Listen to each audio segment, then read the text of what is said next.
Hello everyone and আসসালামু আলাইকুম সবাইকে আরেকটি নতুন ভিডিওতে সবাইকে ওয়েলকাম জানাচ্ছি। আজকে আমি আপনাদের সাথে মচমচে চাপটি রেসিপি শেয়ার করব। যখনই আমার নাস্তা বানাতে দেরি হয় তখন কিন্তু আমি ঝটপট করে এই চাপটিটা বানিয়ে ফেলি। তো প্রথমে আমি কিছু পেঁয়াজ কুচি করে নিয়েছি, কাঁচামরিচ নিয়েছি এবং ধনিয়া পাতা কুচি করে নিয়েছি। তারপর একটি বলে এগুলো ঢেলে নিয়েছি।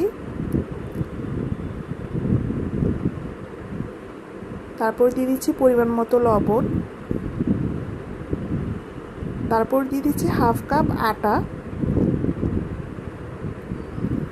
আর এখানে দিয়ে দিচ্ছি 2 কাপ চালের গুঁড়া।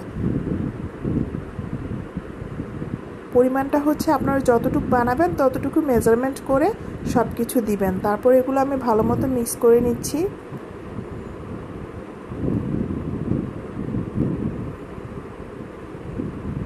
আর এই তো আমার ভালো মতো মিক্স করা হয়ে গিয়েছে।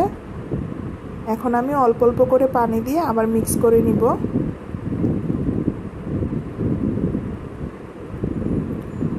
পানিটা অল্প অল্প করে দিয়ে মিক্স করাই ভালো।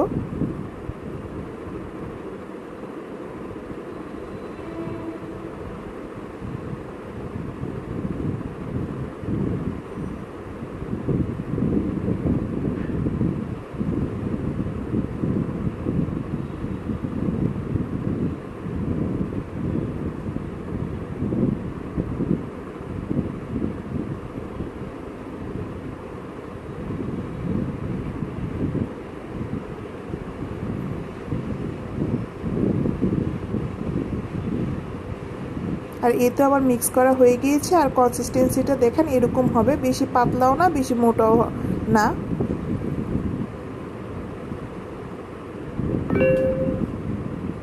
আর এখন আমি এটা 10 মিনিটের জন্য ঢেকে রাখবো। 10 মিনিট পরে আমি ঢাকনাটা উঠিয়ে নিলাম। চালের গুঁড়া জিনিসটা একটু ঢেকে রাখা বা রেস্টে রাখা ভালো, এতে করে এটা খুব স্মুথ হয়। তারপর এটা আমি আবার একটু নেড়েচেড়ে মিক্স করে নিতেছি।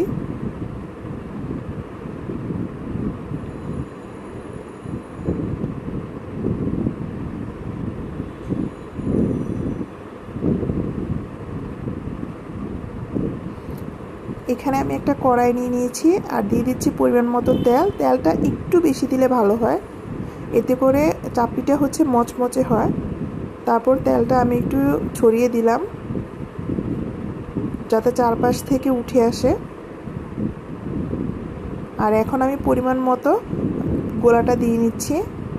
তেলটা একটু গরম করে দিতে হবে।